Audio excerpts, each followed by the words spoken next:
अगर आपका नाम लेके कहेंगे कि हम सीओ साहब से करवा देंगे, तब आप क्या? आपकी आवास है ओबीसी, बहुत सा समस्या हो रहा था बनाने में।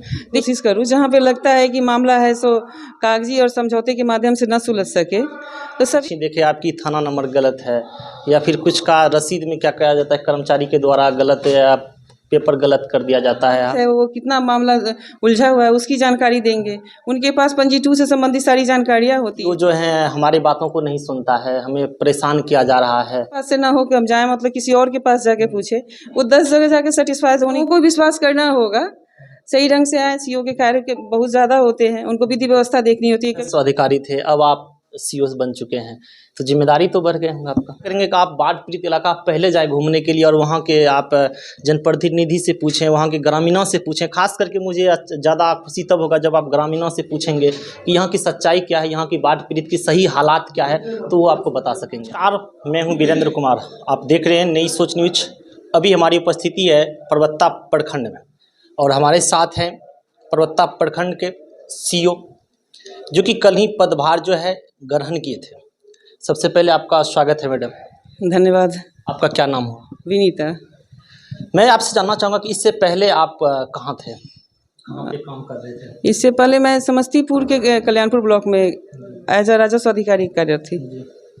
तो आप परबत्ता प्रखंड में कल ही पदभार ग्रहण किए हैं, कई सारी नई जिम्मेदारियां होंगे जी। और कई सारे लोगों का हो सकता है कि जो पिछले सीओ थे उनसे विश्वास टूटा होगा और कई सारे का विश्वास पुनः जो है विश्वास कोशिश कर रहे होंगे कि जो नए सीओ आए हैं मेरा काम करेंगे। क्या कहना चाहेंगे? मैं चाहूँगी कि लोगों के विश्वास पे खरा उतरने की कोशिश करूँ। सबसे बड़ी बात होता है कि खास करके अगर ज़मीनी विभाग में देखा जाए, जहाँ तक कि मैं एसडीएम साहब को भी कई खास करके ज़मीन के बारे में उनसे जब बात करता हूँ तो मैं देखता क्या हूँ कि घर घर जो है ज़मीन का झगड़ा है। और सबसे बड़ा जो है ये कार्य करने का जो अब जो आपके पास जो अवधारणा मिल चुका है, अब आपके पास वो अधिकार आ चुका है, अब वो लोगों को आप क्या कहना चाहेंगे? और साथ ही साथ ये जो ज़मीन का मैटर जो चलता है, अक्सर झगड़े लड़ाई ज़मीन में चलते रहता है, इनको कैसे समाप्त करेंगे?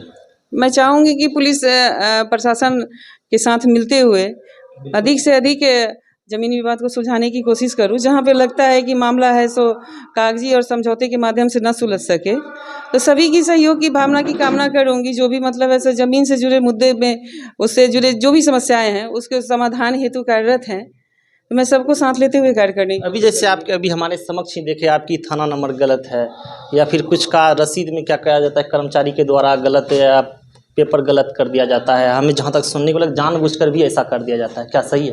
अब इसके बारे में मैं कुछ नहीं कह सकती। आपने मेरे कार्य करने के तरीके को देखा। चाहूँगी कि मेरे स्तर से जो कार्य होगा वो मैं तुरंत तत्म करने की कोशिश करूँ। हाँ, लेकिन वो जो नियमानुकूल होगा, जहाँ नियम कहता है कि हमारे कर्मचारी की रिपोर्ट आनी चाहिए, हमारे अमीन की रिपोर्ट आनी चाहिए, क्योंकि ज़मीनी स्तर की जो है पैमाइश का या उसकी वस्तु स्थिति को अच्छे से बताने का अगर कोई कर सकता है कार्य तो अमीन कर सकता है। कर्मचारी महोदय वहाँ पे कार्यरत है, वो कितना मामला उलझा हुआ है उसकी जानकारी देंगे। उनके पास पंजी 2 से संबंधित सारी जानकारियाँ होती है, वो देंगे। और ये मेरे स्तर से होना होगा तो मैं चाहूँगी कि वो तुरंत उसको निष्पादन करूँ।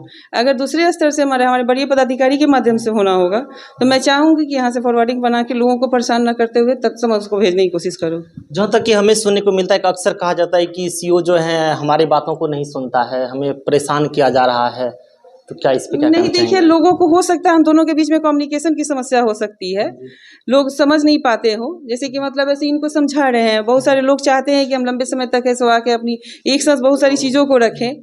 समझाने के बावजूद भी ऐसे मतलब लोगों को भी मतलब कुछ ना कुछ भ्रम हो जाता है कि अब मैडम के पास से ना हो कि हम जाएं मतलब किसी और के पास जाके पूछे। वो 10 जगह जाके सेटिस्फाइड होने की कोशिश करते हैं। मैंने मतलब पदभार यहाँ ग्रहण करने के पश्चात मैंने लोगों की देखी मानसिकता यहाँ पे, इसलिए लोगों को विश्वास करना होगा। सही ढंग से आए। सीओ के कार्य के बहुत ज़्यादा होते हैं, उनको विधि व्यवस्था देखनी होती है, कभी अदर ड्यूटी भी संभालनी होती है, फिर ऑफिस का कार्य संभालना होता है। दिन भर अगर हम लोगों से केवल बात ही करते रहे तो फिर ऑफिस से संबंधित कागजों को भी हम कब देखेंगे? इसलिए जैसे आप समस्तीपुर में थे तो अधिकारी थे, अब आप सीओ बन चुके हैं तो जिम्मेदारी तो बढ़ गए होंगे आपका। जी, जिम्मेदारी बढ़ गई, लेकिन मैं वहाँ भी ऐसे मतलब जिम्मेदारियों को लेना पसंद करती थी। वहाँ मेरा 31 पंचायत का ब्लॉक था। मैं अपने सीओ साहब के साथ उनके हर कार्य में सहायता करती थी, इसलिए कार्य का एक्सपीरियंस मेरे पास है। वहाँ भी बाढ़ से ग्रसित क्षेत्र था, वहाँ भी है सो बहुत सारी ऐसी यहाँ भी बाढ़ से ग्रसित क्षेत्र है मैडम। मैं चाहूँगी कि बाढ़ पूर्व तैयारियों की जो भी चीज़ें होती हैं, जो जिला के स्तर से हमारी समीक्षा होती है, उसमें अपना है सो सहयोग है सो पूरा देने की कोशिश करूँ। यहाँ जनसेवकों के माध्यम से भी चीज़ों को पुट अप कर रखवाने की कोशिश करूँ, जो किया जाता रहा है, जो मैं वहाँ देखी हूँ। और वहाँ पे बाढ़ आने में मैडम 4-5 महीने का वक्त है, तो मैं चाहूँगा कि आप एक बार बाढ़ पीड़ित इलाका जरूर जाएं देखने के लिए। जरूर मैं चाहूँगी कि मैं हर पंचायत को सप्ताह 2 सप्ताह के अंदर घूम के मतलब जरूर देख लूँ। काहे कि बाढ़ पीड़ित में खास करके काफ़ी ज़्यादा जो परेशानी झेलना पड़ता है, खास करके हम ऐसा देखते हैं कि जब बाढ़ पीड़ित का समय आता है तब ऑफिसर सबका नींद खुलता है। लेकिन आपसे हम अपेक्षा करेंगे कि आप बाढ़ पीड़ित इलाका पहले जाए घूमने के लिए और वहाँ के आप जनप्रतिनिधि से पूछें, वहाँ के ग्रामीणों से पूछें। खास करके मुझे ज़्यादा खुशी तब होगा जब आप ग्रामीणों से पूछेंगे कि यहाँ की सच्चाई क्या है, यहाँ की बाढ़ पीड़ित की सही हालात क्या है, तो वो आपको बता सकेंगे। जरूर मैं जाऊँगी तो लोगों से ही बात करने के लिए जाऊँगी। जनप्रतिनिधि जी तो हमारे रहेंगे वहाँ पे, लेकिन ऐसे उनके माध्यम से भी बात करूँगी और चाहूँगी ज़्यादा से ज़्यादा मतलब लोगों से बात करूँ, ताकि उनकी समस्या को मतलब ऐसो जो मेरे स्तर से सॉल्व हो सकता है, उसके लिए मैं ससमय तैयार रहूँ। एक आपको शायद यहाँ आए हैं, आपको पता है या हो या नहीं हो, आपके तक पहुँचने में कई ऐसे व्यक्ति हैं जो कि बिचौलिया का काम करते हैं, जो कि करप्शन को बढ़ावा देते हैं। देखिए अब मैं आ चुकी हूँ, आपको मेरे तक पहुँचने में कहीं मतलब किसी बैरियर का सामना नहीं करना पड़ेगा। अगर हम आपको बताएंगे तो क्या आप उस पर कार्रवाई करेंगे? देखिए मतलब अगर मेरे द्वारा कुछ इस तरह की जा रही है चीज़ें, ठीक है ना, मैं चाहूँगी कि मतलब अगर आप कुछ लिख के देते हैं, अगर आपका नाम लेके कहेंगे कि हम सीओ साहब से करवा देंगे, तब आप क्या? तब ऐसो मतलब आप निसंदेह मेरे पास आइए लेके, और मैं चाहूँगी कि मतलब ऐसो आप मेरे से मिलके मतलब उस काम को मतलब रखिए। लोगों को ये कहिए कि हमारी जो नई मतलब अंचलाधिकारी आई हैं कि आप डायरेक्ट हमसे मिलिए, हम मिलने के लिए तैयार है। हम आपको बता दें कि मैं पास मत जाइए। मैं लोगों को यही है मतलब, चूंकि आप ऐसे प्रेस मीडिया से संबंधित हैं, बहुत सारे लोग आपके मतलब चीज़ों को देखेंगे। मैं चाहूँगी कि वो निसंदेह मेरे से आके मिले और मैं उनकी बातों को समझूंगी। मेरे स्तर से नहीं होने वाला होगा, मैं उस पदाधिकारी, जिन पदाधिकारी हमारे बड़े पदाधिकारी के माध्यम से होगा, वहाँ तक मैं लोगों को भेजने की कोशिश करूँगा और मैं सहायता भी करूँगी। मेरे स्तर से जाना हो, फॉरवर्डिंग बन के, जो भी चीज़ बन के जाना हो, वो जरूर जाएगा।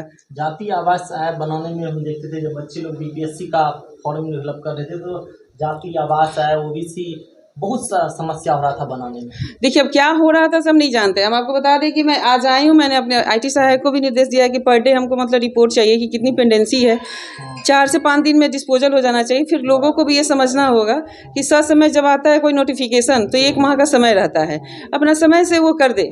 कभी कभी क्या होता है ना कि हमारा सर्वर काम नहीं करता है। ये सर्वर केवल यहाँ इंटरनेट से नहीं संबंधित है, ये मतलब सर्वर जिस ऐप से हमारा कार्य होता है वो ऐप भी स्लो चलता है और दिन में मैक्सिमम देखा जाता है कि स्लो ही रहता है। रात में जाके मतलब वो भी बता देते हैं कि कितना पदाधिकारी समस्या को झेलता है कि रात में 1-2 बजे रात तक बैठ के साइन करता है। लेकिन हम चाहेंगे कि ससमय अगर निष्पादन हो जाता है, 10 दिन का जो टाइम ड्यूरेशन दिया गया है कुछ सर्टिफिकेट का, वो 5 दिन में हो जाएगा, तो 5 दिन का मेरा बैकलॉग किसी का एक्सपायर्ड नहीं होगा, समय से मतलब साइन हो जाएगा। वो बोलिए, मैं चाहूँगी कि मतलब आप लोग के माध्यम से उस चीज़ को मैं सुधार करने की कोशिश करूँ। और जहाँ तक मैं काम करके आई हूँ, आरटीपीएस मेरे अंडर में था जहाँ मैं थी, मेरे यहाँ 3 दिन में ऐसा सर्टिफिकेट का मैं निष्पादन करती थी। 12 बजे रात में भी कॉल आता था, मैं उठ के करती थी ताकि स्टूडेंट की मतलब किसी का फॉर्म न छूटे, वो उनका अधिकार है, भर ले। तो मैं चाहूँगी कि यहाँ पे रह के मैं जितना हो सके, जो मैं वहाँ से सीख के आई हूँ, वहाँ पे मैंने जिस तरह से कार्य किया है, यहाँ पे मैं उस तरह से मतलब इन चीज़ों को इम्प्लीमेंट करने की कोशिश करूँ। धन्यवाद।